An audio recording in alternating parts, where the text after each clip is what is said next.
evening. Dr. Berenbaum. So in addition to all of the work that I just mentioned, you extensively travel back to Europe, to Poland, to the sites that we saw in this film.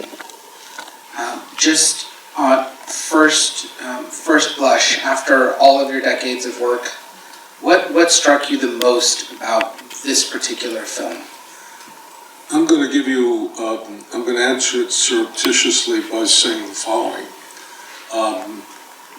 One of the things I'm going to take peculiar credit for this. One of the things that I did when I was at the United States Holocaust Memorial Museum is I bought from Claude Lanzmann all the outtakes.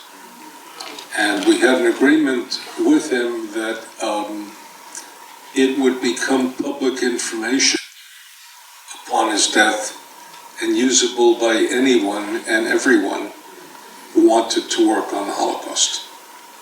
And Claude has passed away, and you would have never had this material, never been able to afford any of this material unless we had bought it at that time.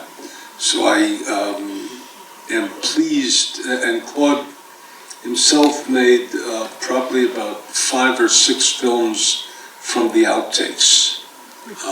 He made the film The Last of the Unjust, which was an interview with Rabbi Mermelstein, who was one of the heads of the Jewish community at Theresienstadt, and he did a series on women and the Holocaust that was incredible. He also did a series with the people who visited Theresienstadt for the International Red Cross. So let me just begin to put that in background. He had 250 hours of outtakes, and I saw all 250 hours of outtakes. My wife and I spent a month in Paris. She toured Paris all day, and I saw these outtakes, and the reality was that at night I had to eat and drink, and in fact it didn't dawn on me. Last night I had a dream where Raoul Hilberg appeared in my dream, and until I saw Raoul again this afternoon, Raoul Hilberg was probably the most pioneering scholar of the Holocaust. He worked with, he was documentarian. I had no idea why I was dreaming of Raoul Hilberg, and now I knew, so it solved the question of what I was dealing with. Let me take, and Lanzmann himself was unrelenting. You have to understand that he went after this again and again and again. I learned from him one thing about interviewing, and that is, let me give you something you didn't see, because it's in Shoah. He interviewed a man who had been with the Sonderkommando 1005. Now, most of you do not know that Sonderkommando 1005 was involved in structurally denying the Holocaust, meaning they were assigned to come back to the places of mass burial, to dig up the bodies, and then to burn them, and to crush them with bone crushers, so that they would not, to crush the bones that had survived with bone crushers, so there would be nothing. No evidence. No evidence. So Holocaust denial began while it was taking place. And you have to understand that. He interviewed a man, and he asked the man then said, I dug up the body of my mother and my sister. Now, any other human being would have asked, how did you feel? But Lanzmann was much more brilliant and much more cruel. He said, how did you recognize them? Now, in the 20 seconds, and remember 20 seconds with a camera is an eternity. In the 20 seconds before he could answer the question, you saw that to answer that question, he had returned to the place. And then he indicated he had recognized them by their clothes, by their coats, because in this case they had buried them with their coats.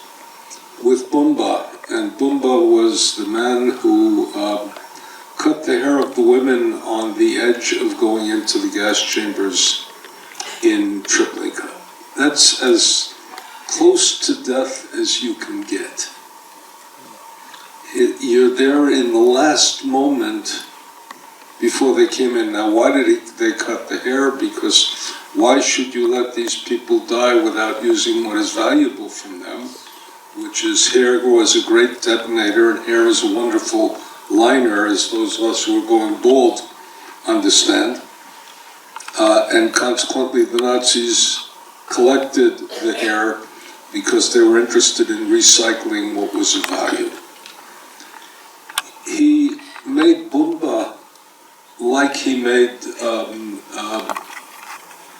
the fellow we saw. He made Bumba reenact. He had Bumba cutting the hair, trying to cut the hair. In fact, he didn't cut the hair, but with a barber's scissors in his hand, walking around, and he begged him, don't force me to go back there. And the unrelenting, and I'm going to use the word bastard that he was, but I don't mean that pejoratively. The unrelenting man that he was, trying to go after the story, he made Bumba go there and really broke him in a very real way. And it's some of the most powerful film I've ever seen. You want to crunch up like this with it. The other thing to notice, and then I'm going to answer a question. And they won't ask me another question after this. But then the other thing to notice is that he was more struck by Treblinka than he said he was, because he returned to Treblinka. And those of you who know Treblinka understand the paradox of, if you've ever visited Treblinka, it is the paradox of the Jewish presence in Poland, and that is, it is the absence of presence and the presence of absence. And that is, it's the paradox, it's a majestic, it's a place where the souls of the Jews are. I remember my first trip. I went during this period of time to Poland several times. And I remember my first trip there, where it was a Friday, and I said I have to remain here till it was coming close to sunset, and I observed Shabbat. And I have to do that because I can get 1 million of Jews here. And they were entitled to, their souls were entitled to hear the prayers one more time and to know there was a Jew who observed Shabbat and who could sing and welcome the Shabbat. But I felt absolutely comfortable in my discomfort to welcome the Shabbat among them, because that's where the Jews were in a very deep way. So, to really understand, and last point, Lanzmann went after the only story that Lanzmann regarded as significant was the story of murder and death. Did not deal with heroism. Even then when he dealt with resistance, notice Antik Zuckerman's line, Ilu hayitem malatek libi hayazeral. If you were to lick my art, it would be poison. This is the hero. This is the hero. He didn't deal with rescuers, he didn't deal with resistance, he didn't deal with survival. He wanted to come as close as he possibly could to death. And the other thing he said, my terms, not your terms. Shoah's 9.5 hours. You want to know the Holocaust? Not any conventional movie. You're going to see it on my terms. You're going to see it in a very long period of time. First time I saw it, it was a day-long ordeal with a 20-minute intermission, and you couldn't eat in between because you couldn't have an appetite in between. So he is essentially saying, okay, you want to go here, you're going to do my experience. He even does it in one more way, which is he could have cut a couple of hours out of the film, but he has you, by captioning the languages as the people were saying them, not as he was hearing them. But he puts you, the viewer, in his place. And only when he hears it do you hear it. Only when he understands it do you begin to understand it. So this is one tough bastard. But we have to be deeply and profoundly grateful. Grateful, but not, what shall we say? Grateful, but the last thing you can say is pleased, shaken by taking the journey with him. Thank you. Yeah, it's, I was also struck very much by that, both in this film and in Shoah, about how he waits. It's when the translator translates to him, that is when we also understand what he's saying. And it's an opportunity to sit with that content as well. Hilary, I wanted to get your impression, as someone who, both in this space and many other spaces, has screened many films related to the Shoah, and who has worked with so much survivor testimony over the years. What did you see in the way that he was portrayed in this film? How do we interpret his actions? I think it was interesting because also as a filmmaker, the idea of your mission in life to do something no matter what the circumstances were. It took him 12 years. He was going to film everything that he could, whether he had money, whether he didn't have money, no matter how he got it, whether, the one thing I was going to ask Michael, yes, it was under his terms, but nowadays you can't release a film without having releases. And this man clearly had no interest in releases. He had only an interest in getting what he wanted, and thank goodness he did, because... Let's say it, Hilary. The people, he violated every rule. Every rule. Every rule. I mean, you know it. He violated every rule, but you can't imagine that the killers that he interviewed would want to stand in court and sue him. Exactly. Or you can imagine it, and it would be very wonderful to see. Yeah. And it'd be a nice, a wonderful trial. And, one would want to be the defense attorney attacking these people and take it to a jury. And the other part of it is, how much damage was done to your reputation? Yeah. But the beauty of it is that he did it. And that at the time he did this, it was groundbreaking for what he had done. The idea of how he shifted his focus. He didn't know what his focus was in the beginning, but then shifted it to the death. And really, I don't know any other film to this day. There's so many pieces of his footage that had been, made into films over and over. And Michael has brought them to me to exhibit over years. It's part of the reason that I started the film festival, was specifically, I didn't want to make a Shoah film festival, but so much of what we show has to do with the Holocaust, and a lot of it stems from Lanzmann's work.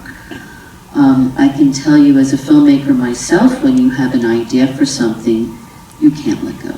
It took me 10 years to make my own film, and there were interviews I couldn't get, and I wouldn't let go until I got them. There was years where I said, nobody cares about this film, I'm going to give up. And many times Michael said, don't you dare. And so what Lanzmann had done... I'm also a pastor. That's a good one, though. You asked about the shots on Lanzmann. There were scenes where you could see that he, I don't want to say pleased, because that's, but in a sense he was. He had gotten what he needed. It wasn't even about wanting, it's about what he needed to tell the story, and how he kept driving it forward. No matter what, the drive in him was, he had to get it done. And he left behind an amazing legacy. It is it's a piece of history. It's also widely regarded as the greatest documentary ever made. And not only would Lanzmann tell you that, but even his critics would tell you that. And it seriously, it's that great a piece of work. And this film we have to be grateful for, because this film tells what was elliptically told there. And you have to, let me say something. If you know this field, you begin to understand who he chose to interview. So you have a clip here with Rudolf Verba. Now, Rudolf Verba is one of the two escapees from Auschwitz, who escaped from Birkenau on April 7th, 1944. We went to and there's now a film on Verba, and there's going to be a film on the fellow he escaped with. He then came to Slovakia, which was his native Slovakia. And when he came to Slovakia, he was interviewed by the Jewish Working Group, the Working Group of Slovakia, and that was the moment, and he was interviewed as if he was hostile and the like, because they didn't trust what he was saying. It was inconceivable and the like. He came out and drew plans of Auschwitz. That became the Verba-Wexler report. It became the report that called for the first time in its aftermath for the bombing of Auschwitz. It totally changed. The policy in Palestine. Now, I'm saying it as a historian. I have no politics in this. Changed the politics, because on the 11th of June 1944, I want you to hear this, the 11th of June 1944, the cabinet of the Yishuv under the leadership of David Ben-Gurion voted not to bomb Auschwitz, saying we do not know about what is we do not know enough about what is happening in Poland to be able to ask Allied armies to kill innocent Jews. On the 8th of July, 26 days later, Chaim Weizmann and Moshe Shertak, who later became Moshe Sharet, met with Anthony Eden and asked that Auschwitz be bombed. What changed between the 11th of June and the 8th of July? Very simply, the Verba-Wexler report. So when you interview Verba, you have to understand who the hell he is. When you interview Srebnik, there were only 6 survivors of Chelmno. That's one of them. 6 survivors of Chelmno. That's one of them. Bumba is the man who was, again, the closest involved. So every one of the, and Raoul Hilberg, the greatest of his generation, not yet to be surpassed by any other generation in understanding the killers. So one after another, these people are, if you're going after the story, these are the greatest people to go after. And they're extraordinary. And look at what he did to get to the killers. In many respects, only when he could get the eyewitnesses and put a face to it did he do it. He used no historical film. No historical film. And he made everything in the present. And that, again, becomes, and he did that by conviction. It's easy to have used historical film. I advise it, with most filmmakers. This guy went after what you were doing. Didn't use trained pictures then, didn't use historical pictures, got a locomotive and used the engineer of the locomotive to ride in. I mean, this is an incredible sense of how to do this stuff. I think that's another thing that made this so unique, is that he even says throughout the film that, he had to create this out of, there was nothing there. That he had the stones every time he'd go back to Treblinka. It was also interesting to me that he had to keep going back to Treblinka. He had to shoot Death in Every Season, and that the only thing that could connect him back was the souls of the people who had been there, and the rocks represented the souls, and the souls represented the rocks, and that was Treblinka. And he said, and I understand it very well, he said the stones took on human form. Right. Treblinka has 17,000 individual stones. Who put up the stones? The memorial was done in the 1960s under communism. If you want to call it miraculous, it's beyond miraculous. By Poles, not by Jews. And if you look at it, it is deeply Jewish, meaning there's a menorah and all of the elements of it. But there are 17,000 stones. Only one of them is dedicated to a human being. And that's the great Polish Jewish educator who was the head of an orphanage by the name of Janusz Korczak. Everything else is towns, communities, and the like. But since the stones are different shapes, and I used to use, before my cataract surgery, I needed glasses to see for a distance, so if I took my glasses off, they looked like all of the various shapes of human beings. Yeah. And that's why you feel the presence. But notice he didn't go back to Auschwitz. He didn't go back to Majdanek. And those of us who know Majdanek was captured whole. You can walk in and see as it looked, as it were, on July 1944. So when he says there's nothing there, and he goes back to Treblinka and he goes back to Sobibor, he's making a deliberate, incomplete statement.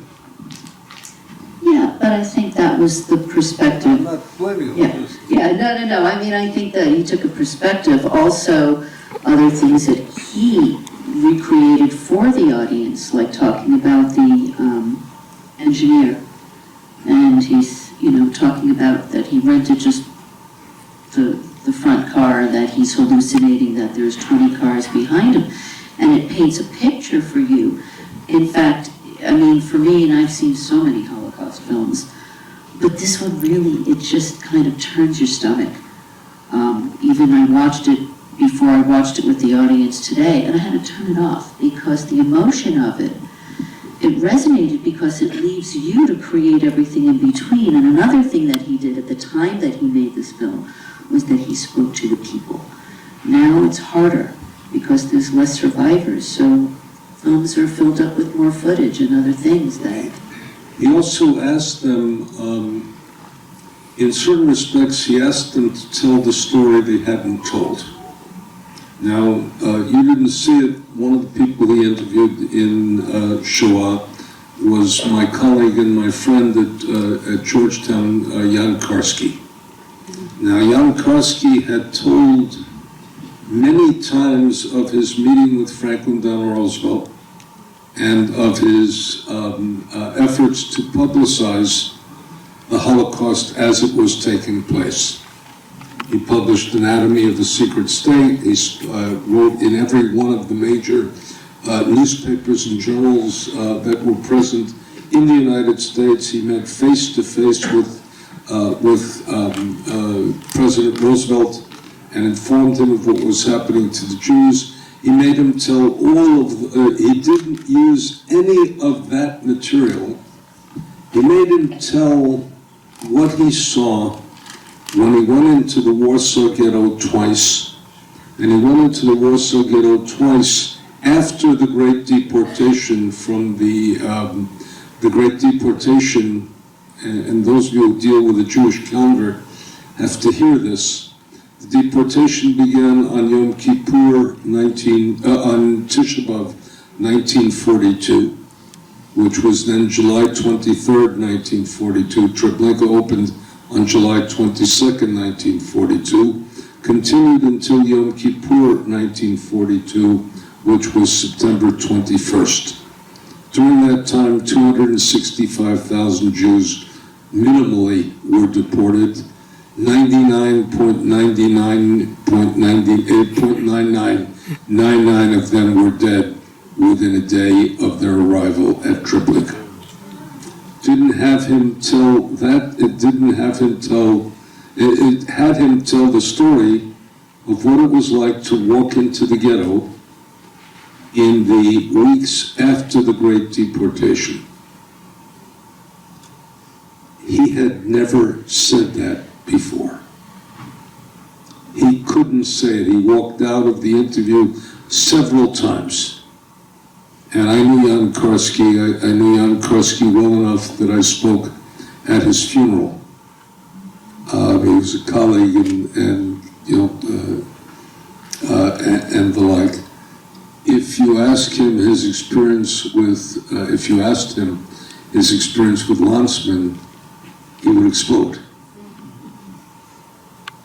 He was furious, but that's the power. That's the power. He said it. He faced it, and you have to understand he was dealing with some of the most repressed memories. Notice also that the survivor of Cholno could not and barely did speak, except he could sing, which was to bring him back to that place. By the way, there's now an interview with his family which tells the rest of his thing, and we'll premiere it at some point in the future at the Wiesenthal Center and at the Los Angeles Jewish Film Festival. It's called A Quiet Village, which deals only with Cholno. We've already kind of alluded to this and have talked about it, but I really do want to lean into it a little bit more because it was something that really struck me. You know, today, or for the most part, when we take survivor testimony, or we take testimony in general, it's really about what can we learn from this testimony? What can we have, what can we take away from recording this testimony? And Lanzmann doesn't do that. He sits in their fragments, it's silence, it's the absence of testimony that is, I think, so difficult, and Hilary, you said this, right? So difficult to kind of sit with. You know, what does that that approach, what does that do for you as a historian? What does that do for you as a filmmaker? How do you reconcile that with the work that you're doing? When I work on museums, I can't make an audience go through that. If I made an audience go through that, they would not come back. And that is that you have to, in one sense, give them the ability to grapple with it. The other thing, notice, that he didn't do is he didn't give any of the background. He didn't tell the evolution of it. He just took you to the end point.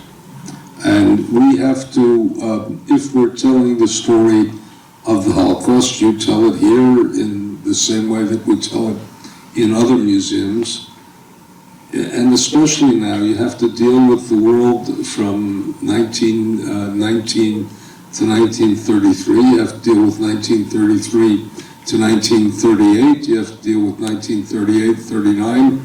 Then you have to deal with ghettoization. You have to deal with the German invasion of the Soviet-held territories, with the Einsatzgruppen, the end of the ghetto, death camps, etc. You have to do the whole thing. He wanted to go to the absolute essence of it. So I understand that I am restraining telling all. And we have to restrain telling all, otherwise you have people coming out of here screaming. Now, how much is too much and how much is, and how little is too little is the decision we make in creating museums and creating films and the like. I'm very, and Lanzmann has no takeaway. He doesn't have a takeaway. I'm comfortable with a statement that I've only used once in a museum, but it's a very important statement, of a man who was a good capo, who introduced his prisoners to what they would expect. And he said the following: I have told you this story not to weaken you, but to strengthen you. Now it's up to you. In other words, you're bequeathing a story, and what you do with that story is really your decision. That respects the audience, and it puts an implication, a responsibility on them that I think is a legitimate responsibility for museums to do and for films to do. I agree with Michael, but I think, again, what he went for in this was the stories that they didn't, that they didn't tell, that they didn't want to tell, without giving the whole timeline. I mean, when I worked with the Shoah Foundation, I had interviewed over 250 people throughout the country, and then watched another 300-400 testimonies for accuracy. Again, that was for a different situation. It's for an archive. It's not a film. It's to record history. In the case of a film, and as a filmmaker myself, when I made my film, it was not on artists who had been through the Holocaust, but only on those who survived and what their own personal experience was, including Simon Wiesenthal, who nobody ever asked him about his art, which is how I got the interview. He said to me, "You want to talk about my art?" So, different situation. Wiesenthal was an architect. And people wanted to know about his architect and about being a Nazi hunter and all that stuff. But when I went to... He had some beautiful art that he created. He had beautiful art that he created, but also his art was used, it kept him alive. Yes. And what Lanzmann did was he went for the story that would be left behind as a legacy, and he knew that. The things that nobody wants to hear, but were the reality, the things that were so preposterous, or even going after the perpetrators and getting them to tell their story. For me, I had such a hard time watching the interview with the man who was, "Oh, my heart is no good," or "Maybe you ate too much." I mean, You know, I mean, we were laughing because the whole thing is crazy because, excuse my French, but it was like a mindfuck watching this. You know, so he captured things that were so unique. You don't know, you need to know the before and the after story. He focused on the little gems, even with the ring, with that these two men survived with these diamonds and then had them made into rings for their wives. I mean, that's the power, you know. I just gave, I just recorded a lecture this morning for a group of people, and I spoke about liberation, and Viktor Frankl has a great line: liberation took time, much time, and for some it never came. The other part of what he said, but for some the ultimate liberation is now that you've seen death and you've been on the edge of death, you want to embrace the hell out of life. And he said, it's only when I got to that stage that I understood that I was, in that sense, liberated. And we had, but the other paradox of that is, I once wrote a one-sentence introduction to a memoir, and I wrote, Ziggy left Auschwitz, but Auschwitz never left Ziggy. And that's also true of every survivor. Yeah, absolutely. And you know, as much as I completely agree with you, you know, this work is not a model for a museum exhibition. It's also not a model for a film. Right? There's no context, as we talked about. There's no information that helps you sort of understand kind of what's going on. Yet I continue to go back to it's profound. I mean, it's absolutely profound. And if he didn't do it, how much of it would have been lost? There's no way that we would know this information or have these interviews, and it's the impact on Holocaust denial, on distortion that we see today. I mean, this, you know, how often do we turn right back to this footage to say, here you go? Yep. I want to kind of sort of summarize some of our conversations here and really ask you, we do try to give context to for our films and for our visitors at the museum. And so can you help us, what do you hope that the audience tonight, everybody watching this film tonight, what do you hope that they continue to sit with after leaving the screening? I want them to take a deep breath, have a good drink, and understand that they've just been through a very deep and intense experience, and essentially they've seen what it takes to grapple with this event,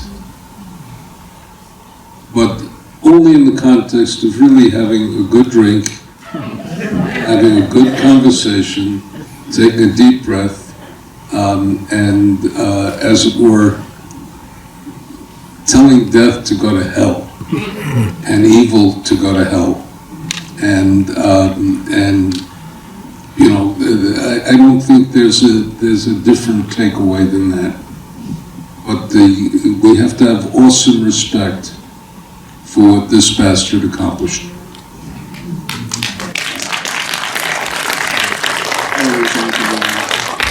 We'll leave it at that. Well, I think can't top Michael. We'll leave it at that. Thank you all for joining us this evening. Thank you for joining us. Thank you, and have a good evening, everyone.